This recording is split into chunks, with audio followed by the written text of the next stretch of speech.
우리가 증감연산자 중에 뿔뿔 그리고 마이너스 이 두 가지 기호를 공부를 했는데요. 사실 얘가 변수 앞에 붙일 수도 있고, 예를 들면 증감연산자의 위치가 이렇게도 되고, 또 증감연산자의 위치가 뒤에도 된다고 했었었죠. 그래서 일반적으로 앞에 붙는 걸 전위형, 뒤에 붙는 걸 후위형이라고 해요. 그러면 둘 다 1증가 역할을 하는데 왜 구태여 앞에도 뒤에도 두 가지 형태를 다 만들었을까라는 의구심이 들었을 거예요. 앞에 이론 설명을 할 때. 사실은 미묘한 차이가 있습니다. 그래서 그걸 지금 이번 시간에 설명을 해보고자 해요. 자, 일단 원래 볼 예제는 잠깐 미루고 넘이 예를 들어 10이 있어요. 그런데 이 넘의 뒤에 또 넘의 앞에 뿔뿔을 붙일 때에는 특수한 상황이 없어요. 그러니까 즉 이 증가나 감소하는 뿔뿔 마이너스 연산자가 단독으로 쓰일 때는 그냥 아무런 예외적인 상황이 없습니다. 그래서 바로 11이 되고 바로 11에서 1 더해진 12가 돼요. 그래서 넘을 실제 출력을 해보면 실행 결과 이렇게 12라고 나옵니다. 이 밑에 거는 잠깐 무시하고요. 그러면은 이 뿔뿔이 언제 문제가 되느냐? 혼자 쓰이지 않고 다른 연산자와 함께 쓰일 때 문제가 된다라고 합니다. 자, 그래서 한번 그 상황을 만들어 볼게요. 자, 여러분들 이해를 돕기 위해 12부터 시작하면 헷갈리니까 10으로 다시 초기화를 하고 자, 예를 들어서 인티저 result 1이라는 변수에 뿔뿔 넘 그리고 인티저 result 2라는 변수에 넘 뿔뿔 이렇게 한번 적어봤어요. 그리고서 여기서 rs1의 결과와 그리고 또 넘의 결과를 우리가 한번 출력을 해봅시다. 그래서 이 두 줄을 또 복사를 해서 rs2 잠깐 멈추고 우리 한번 기억을 상기시켜서 이 문제를 해결해 봅시다. 자, 어떤 원리가 있는지 같이 볼게요. 일단 지금 이 뿔뿔이라는 연산자가 위와 다른 부분은 는이라는 대입 연산자와 함께 쓰였다는 게 엄청난 차이예요. 얘는 지금 단독으로 쓰였기 때문에 예외적인 상황이 전혀 없고요. 얘는 다른 누군가가 하나 꼈기 때문에 여기는 예외적인 상황이 있어요. 그럼 예외적인 상황이 항상 발생하느냐? 그렇지는 않고요. 또 앞에 붙었을 때는 또 아무 문제가 없어요. 그러면 딱 요 사례. 다른 연산자와 함께 쓰였는데 얘가 하필 뒤에 놓이게 되면 문제가 발생을 한대요. 자, 그러면 문제 없는 얘 먼저 한번 해석을 해봅시다. 자, 일단 는을 구분자로 했을 때 쌤이 항상 강조했죠. 대입연산자는 우선순위가 어떻다? 가장 낮아요. 그래서 오른쪽을 먼저 다 수행하고 그 결과를 저장하는 두 번째 역할을 한다라고 했었거든요.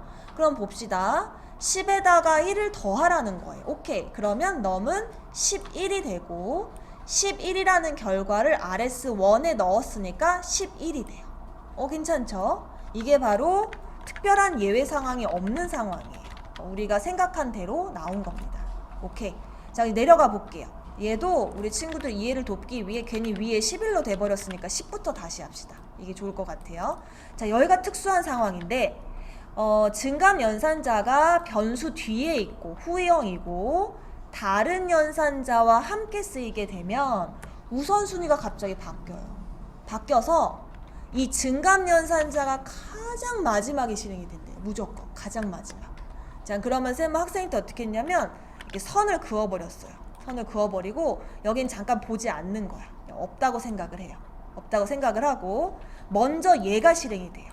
반대로. 아까랑 완전 상황이 역전됐죠. 그래서 저장 먼저 시켜버려요. 그래서 rs2에다가 10을 먼저 넣어주고요.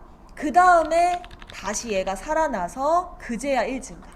그래서 10을 넣고 그 다음에 11이 돼서 결과가 11이 나와요. 그래서 실행을 한번 해보면 이렇게 앞에 건 특수한 상황이 아닌데 요 뒤에 게 특수한 상황이 놓이게 돼요. 그래서 다시 글로 마지막으로 한 번만 정리하면 뿔뿔 또는 마이너스 증감 연산자가 다른 연산자와 함께 쓰이고, 이게 첫 번째 조건. 또 증감 연산자의 위치가 변수 뒤에 있으면 이거를 호의형이라고 한대요. 있으면 증감 연산자의 역할, 그게 뭐예요? 증가 또는 감소이겠죠? 역할을 가장 마지막에 수행한다. 우선순위가 갑자기 바뀐다. 그렇게 암기를 해두시면 되겠어요. 자, 그럼 이제 밑으로 내려와서 본 예제를 한번 진행을 해볼게요. 본 예제는 이렇게 되어 있네요.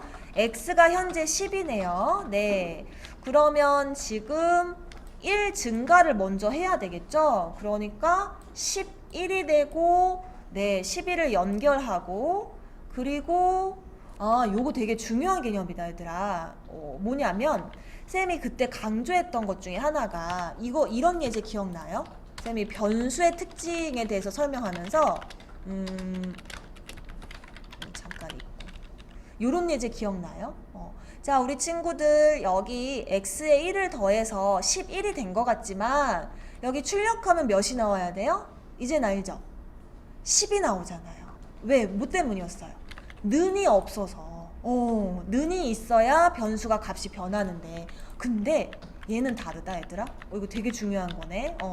얘는 잘 보면 쌤 여기에 는이 없는데, 맞아, 는이 없어요. 는이 없는데 사실 이 뿔뿔이라는 기호는 x는 x 플러스 1을 축약한 거예요. 이거 꼭 기억해놔야 돼요. 다시 뿔뿔 마이너스라는 이 연산자의 역할은 는이 생략되어 있어요. 눈에 안 보여도. 그러니까 이렇게 적어도 변수의 값이 변화가 일어나는 거예요. 알겠죠? 이거 진짜 중요하다. 물론 이제 알고 쓰고 있겠지만 그래도 이거 진짜 중요해요. 이걸 또 축약한 게 뭐였어요? 요거였죠? 똑같은 거예요. 그래서 아마도 11 이렇게 나와야 될 것 같아요. 그래서 실행을 해보면 요거 너무너무 중요해요. 네. 자, 그 다음에 y. 여기도 지금 보면은 여기도 어때요? 이 뿔뿔이라는 기호가 누구랑 쓰였어요? 다른 연산자랑 같이 쓰였죠. 그럼 어떻다? 제일 마지막에 실행이 된다. 그러니까 얘는 잠깐 제쳐두고 y는 10이야 라고 콘솔에 먼저 출력을 해주는 거예요. 그리고 얘는 내부적으로 11이 된 거지. 그래서 화면에는 두 번째 줄에서는 11이라고 나오게 되는 거예요. 이미 이 증가도 하기 전에 문자화 연결이 돼서 출력까지 된 거예요. 그리고 증가가 되니까 실행을 했을 때 y는 10으로 먼저 출력이 되고 11이 내부적으로 나오게 된 거예요. 그럼에도 불구하고 저 위에서 쌤이 엄청 설명을 했지만 뭐가 좋다? 누구든 해석하기 좋은 코드가 가장 좋다. 그래서 굳이 이런 애매한 코드는 적지 말자가 사실은 취지입니다. 네.